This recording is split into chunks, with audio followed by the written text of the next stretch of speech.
Таны хөхний толгой дээр ашигтай нянгууд байдгийг та мэдэх үү? Тиймээс та хүүхдээ хөхлөхийнхээ өмнө хөхөө угаах шаардлагагүй. Би Мишель Гэрээс суулж дэмжиж байна. Энэ бол хүүхэд өсгөх тухай бяцхан мастер хичээлийн эхийн суурь холох сэдвт хичээл юм. Зарим тохиолдолд эмэгтэйчүүд хүүхэд өгүүлэх нь эхчүүдийн хувьд байглаас зайсан жамсны энгийн зүйл гэсэн ойлголт эхчүүдэд байдаг. Харин зарим тохиолдолд анхны хүүхдээ өгүүлэхэд амар байсан ч хоёр дахь хүүхэд дээр хүндрэл үүсэх тохиолдолж байдаг. Ер нь л харилцаа адилгүй байдаг гэсэн үг. Хөхний толгой өвдсөн гэдэг шалтгаанаар хүүхдээ хөхүүлэхээ зогсоож болохгүй. Та үргэлжлүүлээд хөхүүлэх хэрэгтэй. 24 цагийн дотор няраа хүүхэд 8-аас 12 удаа өлсөж уйлдаг. Няраа хүүхэд сүгэ сайн уух шаардлагатай. Яагад гэвэл тэд их хурдтай өсөж томордог. Няраа хүүхэд эхний 6 сарын дотор 2 дахин жин нэмдэг. Та жингээ 2 дахин нэмий гэвэл хэрэг хийх хэрэгтэй төсөөлтөө.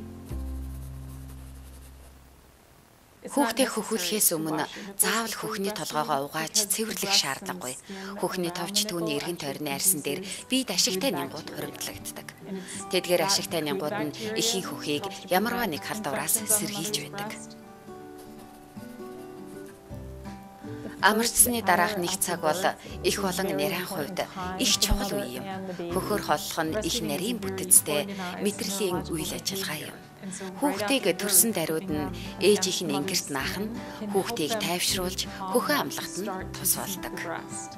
Хэрвээ их хүүхэд хоёрыг төрснийхэн дараа нь ингээд тэрвүүлээд үлдээвэл хүүхэд 30 минутаас 1 цагийн дотор хөхөө амладаг.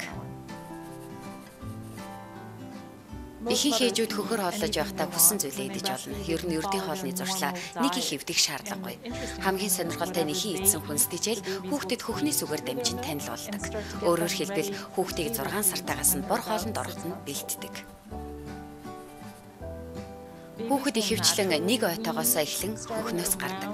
Яагаад гэвэл хүүхдэд хөгжлийн хувьд өөрчлөлтүүд гарч эхэлдэг. Тэд зөвхөн ээжийг анхаардаг байсан бол одоо орчноо анхаардаг болно. Ажилдаа эргэж орж байгаа ээжүүд хүүхдээ яран хөхнөөс гаргахгүй байхаа гэж найдаж байна. Хүүхдээ үргэлжлүүлэн хөхүүлэхэд ээжүүдэд цаг зав дэмжлэг хэрэгтэй. Тэдэнд гэр бүлийн болон ажлын байрны дэмжлэг зайлшгүй хэрэгтэй. Мөн нийгэм бүхэлдээ ээжүүдийг дэмжих хэрэгтэй. Хүүхдийг хөхүүлэх нь зөвхөн хоол хүнсний асуудал биш юм. Энэ бол хүүхэд эрүүл өсөж торноход шаардлагатай хайр халамжийн нэг хэсэг юм.